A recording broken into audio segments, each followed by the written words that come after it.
Hello, welcome to the Washington Circle podcast. I'm Élison Santos, and here we explore the world through the lens of mental health. Our goal is to bring together diverse perspectives on global events, uncovering how they impact our minds, emotions, and well being. Join us as we connect psychology with the pulse of what's happening around the world, fostering deeper understanding and meaningful conversations. Today, I speak with Dr. Samah Jabr.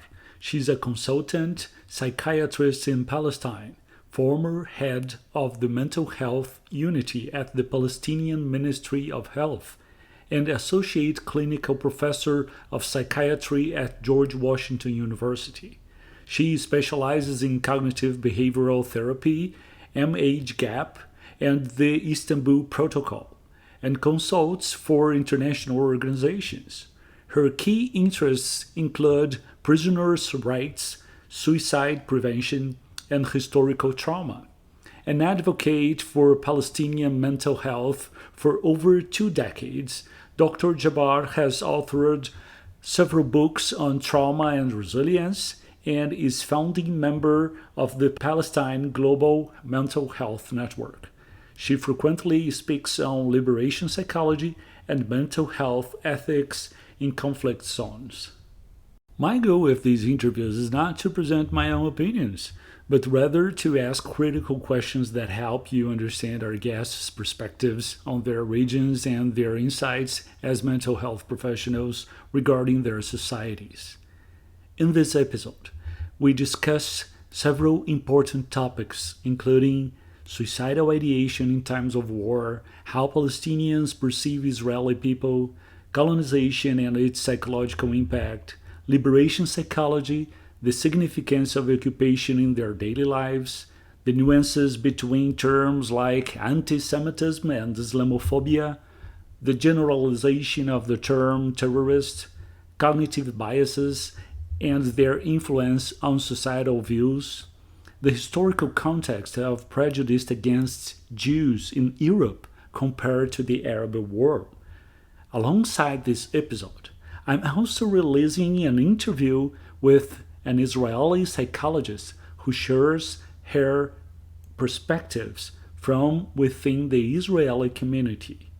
I strongly encourage you to listen to both interviews to gain a more comprehensive understanding of the complex realities in the region. So, Dr. Samah Jabr, thank you for being here, for taking the time to talk to me. So, welcome.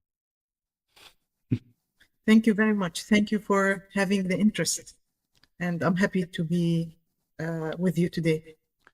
Right. Well, we know that this is a very difficult time in history for your region, right? So, and I know that you have a lot of experience working with people there and with children. And as a psychologist, one of the goals of our podcast is to talk to psychologists in different parts of the world and try to understand the region, right? To help us to connect better, to understand each other better. So, well, can you talk more about yourself, your experience, and what you've been doing lately? Okay, I'm a psychiatrist. I'm from Jerusalem, and I work in Jerusalem and the West Bank. And I was the head of mental health services in the West Bank until last week. And my job required of me to create policies for mental health in Palestine, national mental health policies, suicide prevention policies, in addition to doing a lot of clinical work. And my work included activities in Jerusalem, in the West Bank, and in Gaza as well. When did you start working as the head of mental health for the? 2016, I started being a mental health services. Before then, I worked for many years as the regional psychiatrist of the Ramallah catchment area, Right. serving the people in Ramallah and in Ramallah district, in Ramallah, the city and the suburb, like the psychiatrist for 400,000 people. Wow. That's a lot of work, right? It's a lot of work. Right. Well, can you tell us about the differences that you can see? How was the mental health before the conflict and after the conflict? I think you have a very good perspective of that.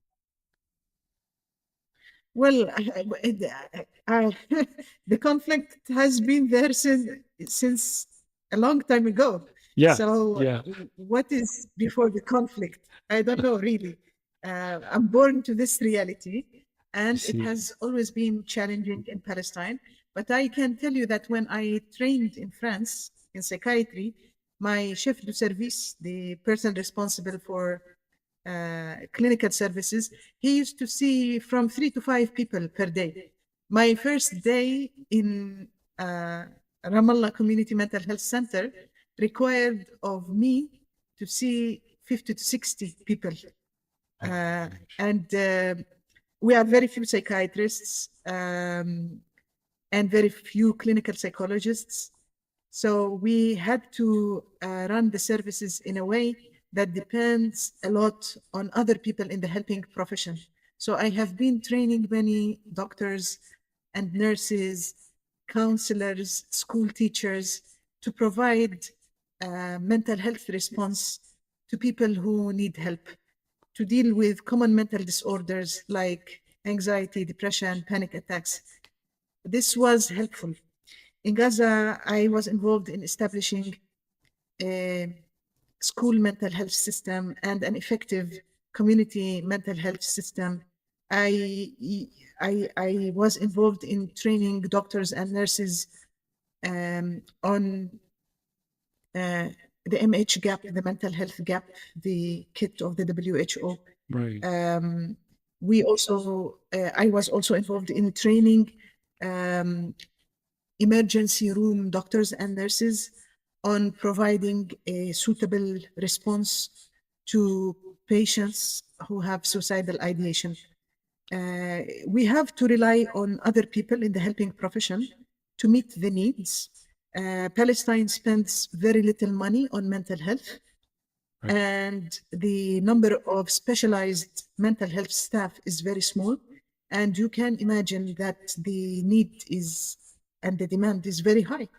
So in difficult times, of course, the demand increases. During the latest attack on Gaza over the last 15 months, I noticed that in Jerusalem and the West Bank, there was an increased demand on mental health services, imagine, in reaction to what was going on in Gaza. But also there is political violence all the time in Jerusalem and the West Bank as well. So there is higher demand. For a while, when it was very, very dangerous and there was a lot of retaliation in the streets, people disappeared. The normal people who used to come to the clinic, for a while, they slowed down, they stopped coming for their appointments. And then people started coming for sleeplessness, for lapses of their usual conditions. And we observed new conditions that erupted during this crisis and in reaction to the crisis. For example, I started seeing young people coming to see me in Jerusalem and in the West Bank for something that looks like eating disorder, but it is not eating disorder because they didn't have the body image problem.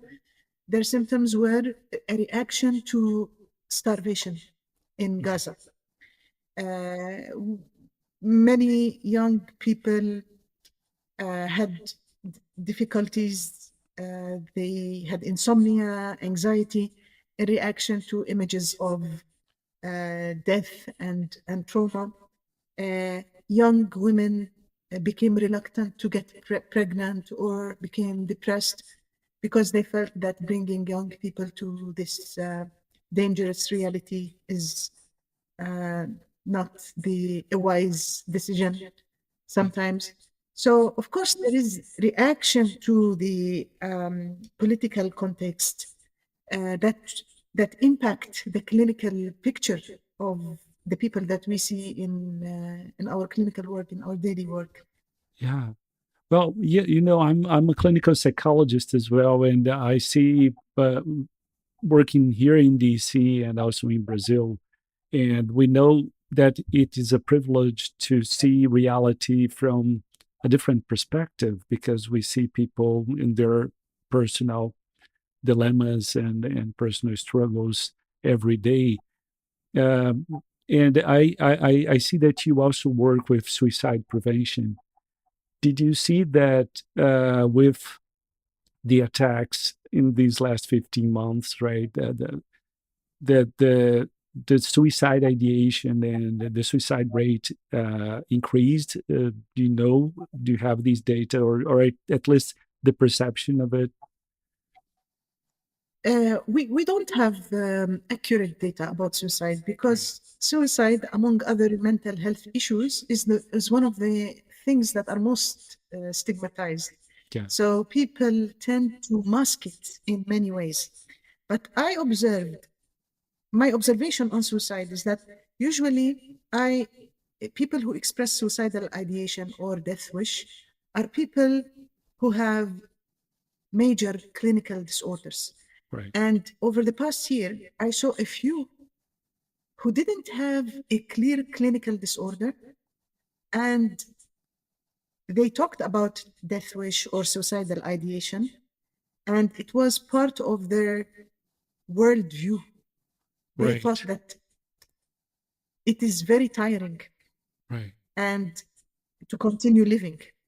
And they felt very stressed with what was going on around them. And they thought that life might be an option better than continuing to live. So it was an existential point of view rather than a symptom of a clinical disorder. I cannot generalize from these cases. Right. I'm talking about my clinical observations of the Exactly. people that I Yes. see in my clinic. I don't claim that this is representative, but that was remarkable for me. I see. Yeah. Yeah. And well, you mentioned that you were born in the conflict, right? So this conflict happens Of for course. many, many years, more than a century. We know that, right? Um, what does it mean? I mean, can you explain to us? I mean, I don't know how it is, right, to be born in a conflict, right? What does it mean? How does I'm it glad affect mental health in general? I'm glad that you came back to the point. Maybe this will allow me some time to explain it because Palestinians don't see that we are living in a conflict. We are Yeah. living under occupation, continuous subjugation. It is not a conflict between two sovereign states. We see ourselves as the native people of this land who are deprived of sovereignty, who are living subjugated, objectified all the time. So for us, the word conflict, okay, when you spoke about it the first time, Yeah. Yeah. I didn't want to say much about it because it wasn't significant. But now that you're coming back to the question of conflict, I think it makes a big difference to be like two nations, two different sovereign nations who are in a conflict or living under occupation. Right. What is it like? Of course, it affects the well-being of everyone in Palestine. No one can escape it, regardless of your political opinion on or how you view the situation. So, living under occupation creates repercussions of trauma, many Right. traumatic events that are not restricted to individuals or masses of individuals who are affected, but the repetition of trauma and the collective nature of trauma, it doesn't leave any Palestinian exempted. And I believe that over 77 years, it goes through our genetics, also our genes. It is transgenerational trauma, collective trauma, historical trauma. In political detention is very prevalent in Palestine. It is an experience that touches every family. 20% of the Palestinian people, at least 20%, this was the statistics before the last 15 months, 20% experienced political detention. Every detail of the experience of political detention aims to break the person psychologically, to break the individual psychologically. Every detail, detaining a person in the middle of the night or at dawn, terrifying the family and the neighborhood, the beating, the humiliation, the insults, and then the interrogation with no lawyers. Children are being interrogated without any companion, and going through a process in a different language, and then going to military courts. Almost everyone who's detained gets convicted. And it is an experience to break the individual psychologically, but it has repercussions on the family and on the society. So it intimidates the Palestinian society, because we know that if you want to express your opinion, if you want to verbalize your thoughts or feelings on what's going on, you might be detained. So you can imagine how heavy it is and the huge impact on people. So high prevalence of trauma, high prevalence of political detention. Torture is very common when people are detained. All of this makes life extremely difficult, and also unemployment, poverty, food insecurity is very high in Palestine, especially in Gaza. Well, these things that you are mentioning now, just to clarify, they are happening in these 15 months, or they were happening even before? They were happening before, and everything intensified over the past 15 months, especially for people in Gaza. But and also in the West Bank, for example, the number of people in Israeli prison were about 5,000 in the West Bank. They were in Israeli prison. After October the 7th, around 12,000 people got detained. So you can imagine how in the level of intensification of violence and trauma. Yeah. Well, I ask that because for me, it's very important to understand what is the feeling of the community, right? What is the perception? And for me, it's a mistake when in the international community, we try to understand what's going on without understanding the perception of the people, right? How people see themselves in the situation. As you said, right? Well, I was born in a conflict. So you were born in a situation where you always feel, as you said, that something wrong is going on. So you don't have that feeling of freedom of speech or freedom of being yourself, right? At least not at 100% compared to other countries, maybe. Is that so? Maybe I can tell you how a Palestinian becomes aware of the situation from my personal experience.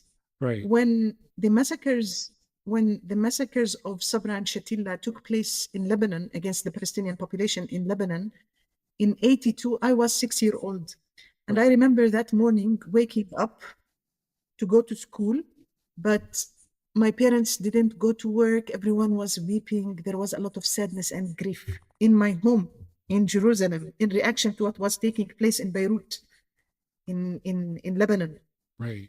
So, and at the age of 6, I recognized that there is something about my community, about my people, that is very sad, very tragic.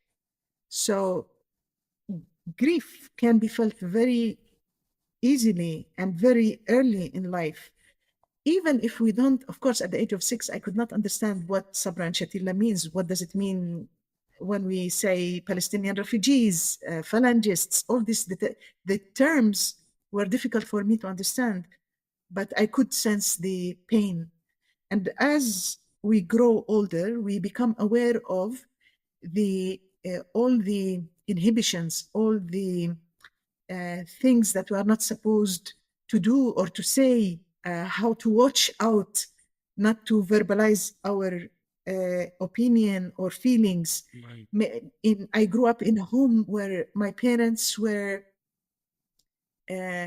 like unhappy to see us paying attention to the news because they were worried about our reaction. When I was 12, 13, it was the first intifada in Palestine, and the youth were reacting to the occupation. There were clashes every day at the doorsteps of our school. So you can be aware of the reality, not only from the daily events that happen, but also from the attack on the Palestinian culture, the negative representations that are made for Palestinians in movies, in media. Colonization and occupation is not only daily clashes and traumatic events. There is also the cultural aspect, the ideological aspect, the attack on the history, on the identity that can be felt very strongly, especially in Jerusalem. Especially in Jerusalem, because, I studied abroad, and every time I came back to Jerusalem every year, and every year, like being absent from Jerusalem for a while, and then I come back and I see my city changing. It becomes more Jewish in the streets, the names of the streets, the structure, the roads that Palestinians take and the roads that Israelis take. So no one can miss this reality and the heavy existence of the occupation. We feel it in every moment. We feel it in the oxygen that we breathe. I see. Well, how do you see it in the mental health community? Uh, is there Are there communities of mental health professionals that would include people from Israel with people from Palestine that you can have friends and talk to with talk? How is it for you? I mean, do you know mental health professionals from Israel? How, how is it for you? I know mental health professionals from Israel, of course.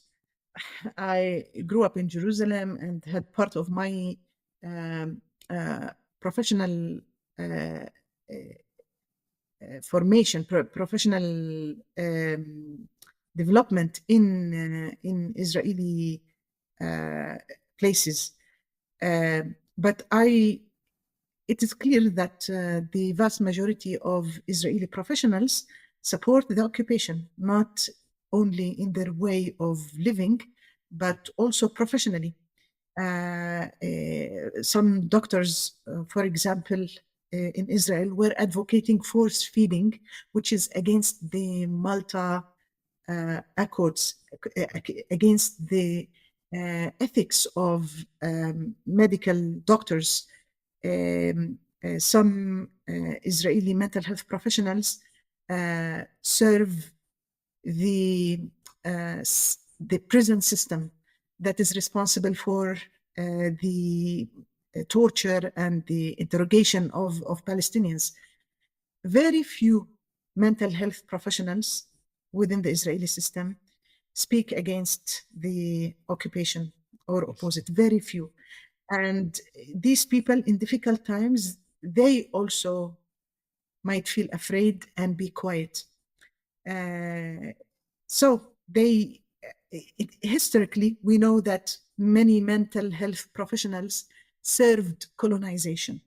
There was the big example of the psychiatric school of Algeria, Antoine Porot and his colleagues, who were inventing theories and generating information that makes the colonization of Algeria permissible and necessary, criticizing the motherhood of Algerian women.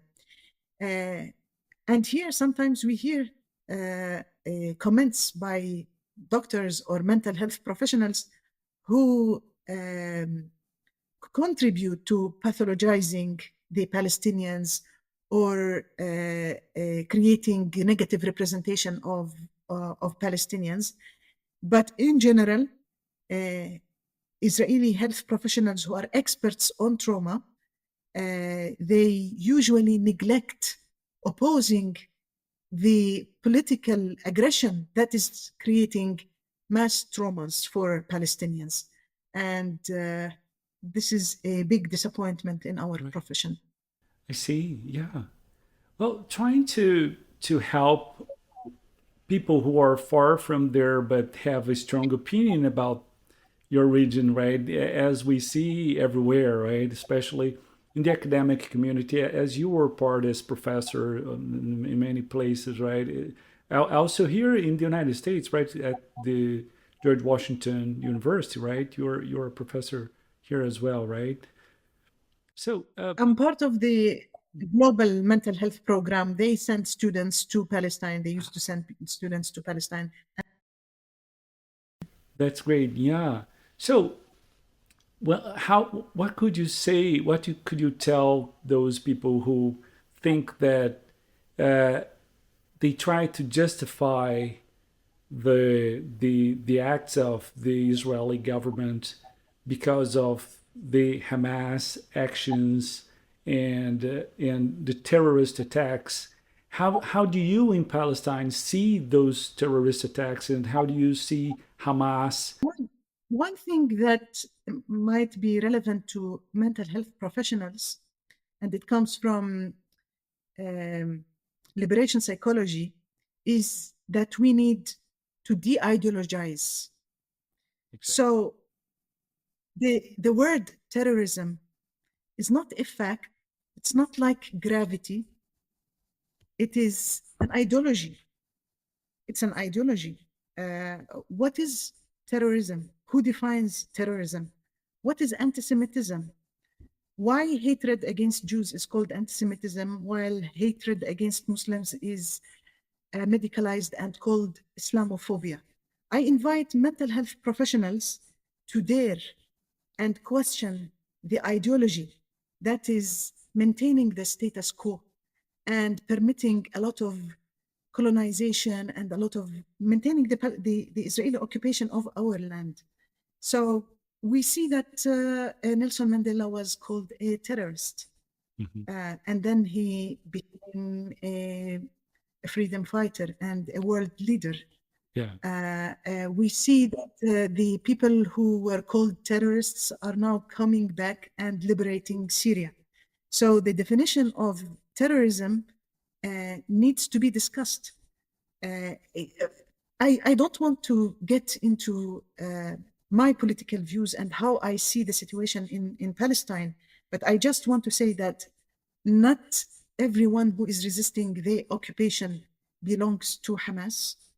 And the Palestinians have used a wide spectrum of choices to resist the occupation. All of them were delegitimized by Israel and its Western allies. BDS is a non-military, non-violent way of resisting the occupation, and yet it is being delegitimized in the West, in the US, and by Israel. So I invite my colleagues to dare to ask these critical questions and to create dialogue with Palestinian mental health professionals and other Palestinians to arrive to better understanding of our world. Yeah, I think you raise a very good point, and I agree with you because there are differences in terms of how do we see reality without our cognitive biases, right? How do we have a misconception of the reality because we search for things to justify our emotions instead of trying to understand what is going on in reality? it's difficult for when we know that in psychology with our patients and in a personal level, right, in individual level, much more in this social level. Yeah. Uh, right. Well, we are supposed to be helping our patients who Ex- have cognitive biases. So labeling a group of people like terrorists and generalizing this image to say every Palestinian is a terrorist, every Palestinian who sympathizes with the resistance is a terrorist, is something that uh, uh, includes a lot of uh, uh, biases that maintain people in their position. So right. this needs to be discussed, and I think mental health professionals should be at the front line of raising critical thinking about this kind of ideology that permits a lot of violence to come across us. I totally agree. I think this is the main, well, one of the main reasons we are doing this podcast here, right?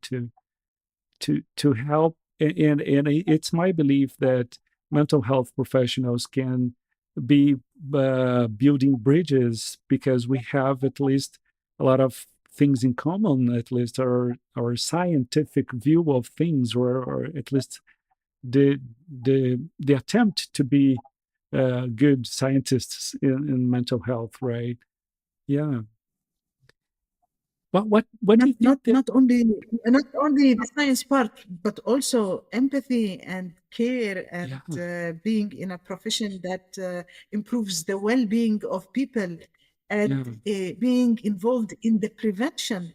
So to be an activist, to have to a moderate and reasonable reaction to political violence is part of the prevention of trauma. It's much easier than yeah. than treating the consequences of trauma.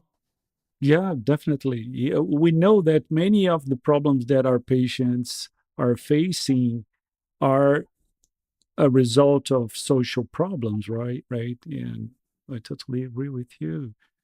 What do you think are the common grounds between the Palestinian and the Israeli, the Jewish people, the Jewish community and the Arab community? Well, where do you see that these two people can meet? Well, I think that the occupation is the big obstacle between the two people. The Israelis who oppose the occupation and contribute to undoing the occupation, ending the occupation, can be a part of the Palestinian struggle for liberation. We have a good example in post-apartheid South Africa, where the white people could continue live if they would accept the ending the apartheid regime. And I think that the occupation creates a big obstacle. Without ending the occupation, there will always be a big barrier between Israelis and Palestinians. And always to all efforts to create normalization between Israelis and Palestinians or Israelis and the Arab world without addressing the basic rights of the Palestinian people. This is an effort to mask the reality, and it is not sustainable, and it can very easily burst into conflict. Right. That's a good point. However, it seems that the solution would require just one decision from the other part, right? They have to give up the occupation. And we know Well, I think it's I, hard. I, I I think it is clear that this region, the Holy Land, Palestine, occupied Palestine, is of an interest for many people in the world for different reasons. Yeah, And I don't think it is clear that there are global reverberations for what's taking place here. And it is clear for Palestinians that we are not only facing the Israeli occupation, but all the Western allies of the Israeli occupation. Right. Mainly the US government, the US administration that has sponsored the latest escalation in Gaza and has always provided military and diplomatic support and political support and many, many vetoes in the UN Council to support Israel.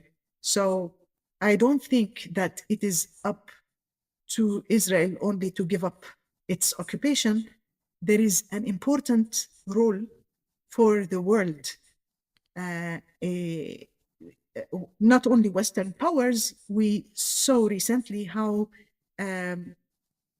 countries that are not considered part of the most powerful countries in the world could play an important role to challenge Israel. For example, South Africa, that took the file of the latest aggression to the International Court of Justice.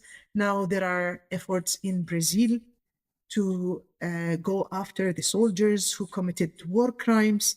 So we should not see ourselves only against Israel.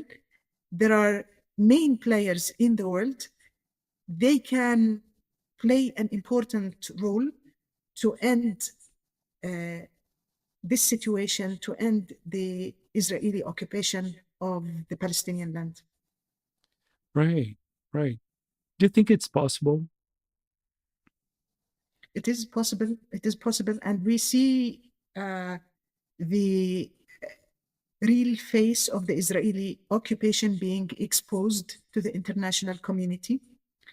And I think Palestinians, we are happy that there is now ceasefire, but we know that the Palestinian struggle for liberation will not end with this ceasefire. We should continue calling for global action and solidarity with the Palestinian people. In Palestine, I find myself completely involved in restoring the health and well-being of the Palestinian people and contribute to the recovery of the people who lived horrible conditions in Gaza. But I also think that global solidarity is very important for the healing of the Palestinian nation. And I think Palestinians need to continue their struggle for liberation, because justice has a healing effect for any colonized nation. Yeah. If it never happens, or if it doesn't happen in our lifetime, what would be the best way to live? What would be the best way to deal with this reality that doesn't depend on me? Well, I'm thinking about our patients, right? The people that you see. Well, how can they live a better life in a situation that doesn't depend on them? Do you want my expectation or my recommendation? Or both, if it's possible. So my expectation, I will start with my expectation. I think there will be rounds of confrontation if the international community does not hold Israel accountable and does not stop Israel from expanding its occupation and continuing its harm upon Palestinians. Palestinians will not give up. There will be multiple rounds of confrontations. And if we look retrospectively, we see that every time Israel attacks the Palestinian harder and harder, and every time the resistance of the Palestinian people against the Israeli occupation becomes bigger and louder. Right. So I expect more of the same in the future. Right. And I think that Palestinians, they might lose a lot, but they will not feel defeated. Right. And Israel might harm us a lot. I think they did their maximum over the past 15 months, but they will not have peace without a real just solution. They will not have peace. Even if they exert more violence against the Palestinians, they will not gain peace or legitimacy unless they resort to a just political solution. And the international community should, that's my recommendation. So that was my expectation. And my recommendation is that the involvement of the international community, especially the community that doesn't have a history of being colonizers, like not Western powers who have a history of being colonizers, who identify with the mindset of Israel and the ideology of Israel. I think the involvement of the rest of the world, and the world is much bigger than the US and Europe. Their involvement might minimize human loss and might help us to arrive to peace in an easier way, in a less costly way. Right. It seems that in their minds, the way they see it, there won't be a resolution because some groups in Palestine just want to kill all the Jews and don't want to live together. How do you see that? Do you think it's possible for the both communities to live together, or it's really not part of a possibility in the minds of everyone? I'm aware of the ideology of every Palestinian group, and no Palestinian group declares that they want to kill all the Jews. That is propaganda to sustain the occupation of Palestinians. Palestinians want to end the occupation, and they don't mind. Before Israel was created as an occupying power, there were Jews living peacefully with Palestinians. Palestinians took Jewish refugees who fled the Holocaust. We accepted them. They came and worked in Palestinian vineyards and in orange industry, and they worked with us. They married to Palestinians. Palestinians don't declare that they want to kill all the Jews. This is what Israeli propaganda says about Palestinians. No Palestinian group declares this. We want to live as independent individuals and as a sovereign state in the land of our fathers and forefathers. That's the aspiration of every Palestinian. But I think that the nations, the European colonizers who were killing the natives in Canada, Australia, the United States, they would create a discourse similar to this discourse, like the natives will kill us if we don't terminate them, if we don't all of them. So I think this is part of the expected propaganda that any colonizer would use to legitimize what they are doing to the natives of a land. Right. So you started answering my next question. That would be, when was there a peaceful time? And as you said, well, when there were Jews and Palestinians living together in the same region and living peacefully, right? Yes, that is true. And I think that the Jews had good history in the Arab world and in the Muslim world. The prejudice that they experienced was in Europe, not in the Muslim world and not in the Arab world. And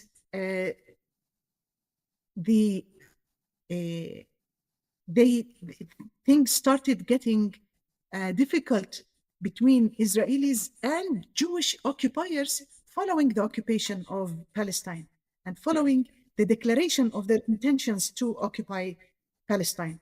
In comparison to the Armenians also sought refuge in Palestine, but the Armenians came and married Palestinians. They do their artisanal work.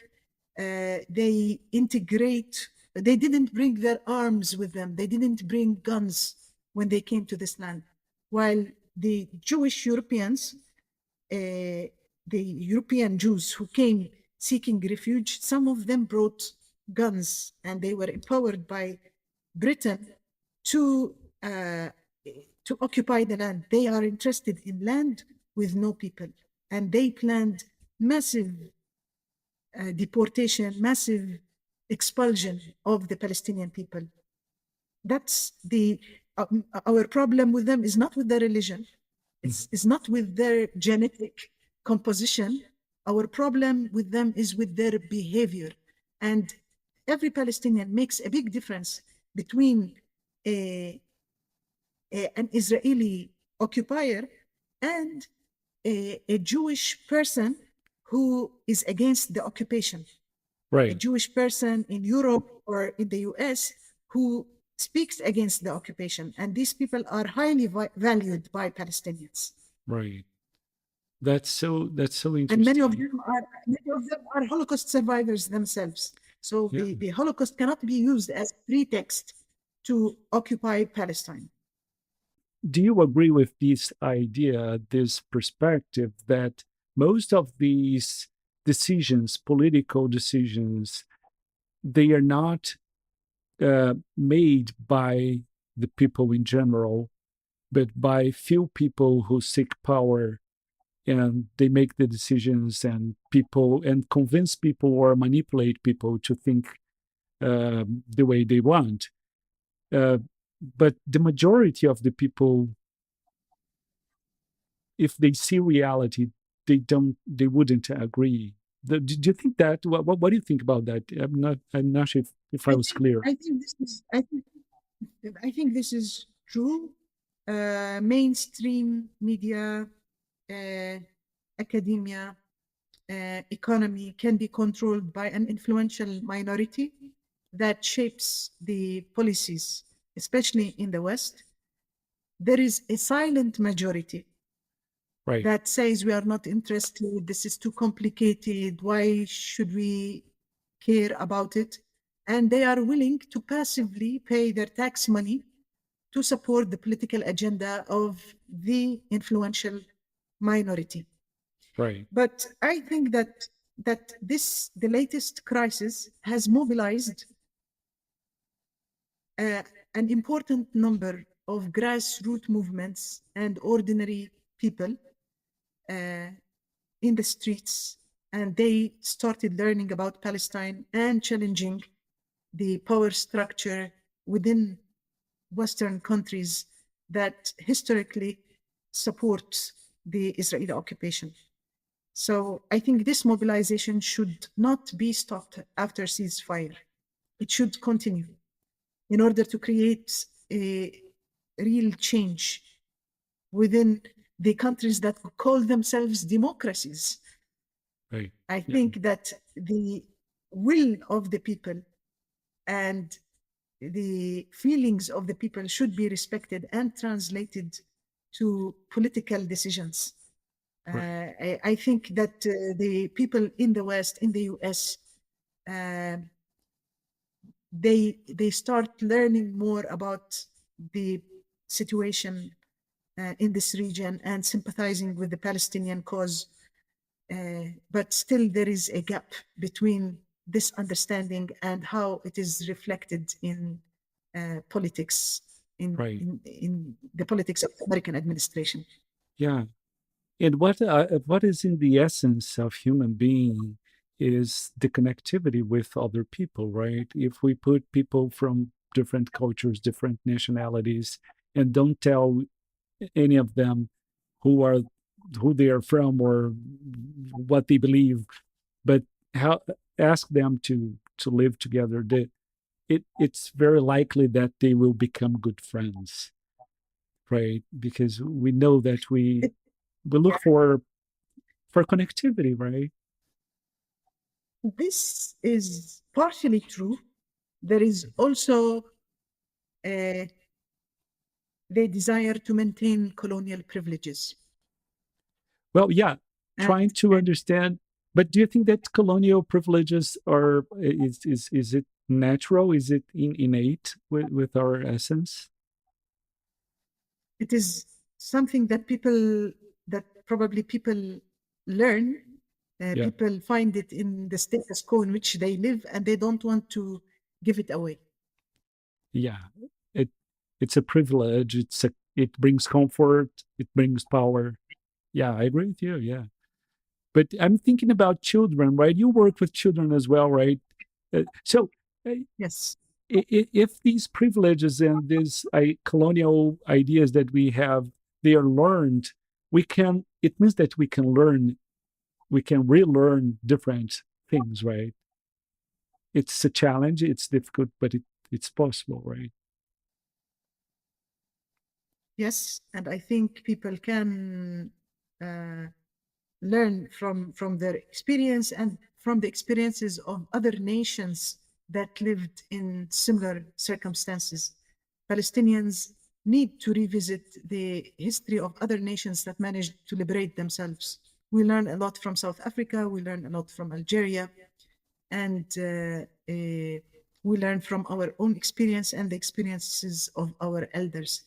Now, the events that happened over the last 15 months are horrifying, and they can bring a lot of despair. But we know that our grandparents went through massive expulsion of their homeland, and they became a community of refugees, Right. and they made it. It's Yeah. difficult, but they managed to focus on their education, on their economic survival. Uh, Palestine doesn't export petrol. We used to export oranges, but our fields are taken away.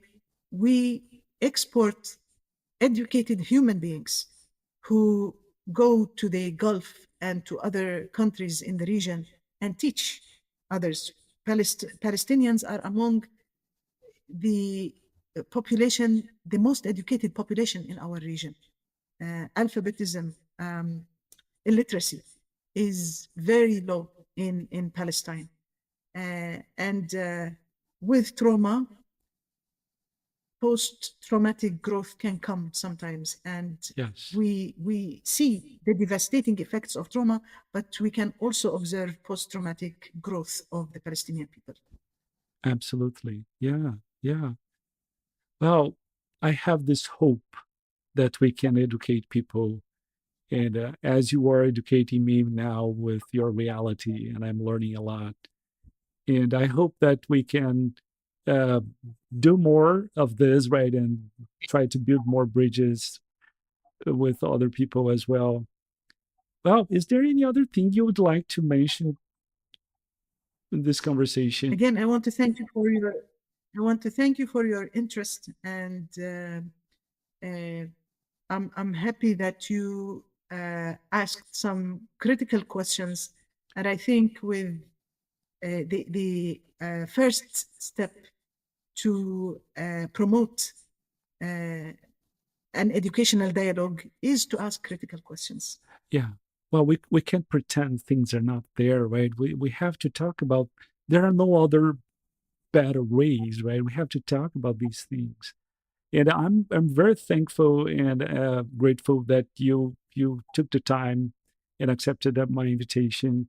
I think it will be really It's my pleasure. helpful. Thank you very much. Thank you Thank very you very much. much. Yeah. Thank you very much. Bye bye.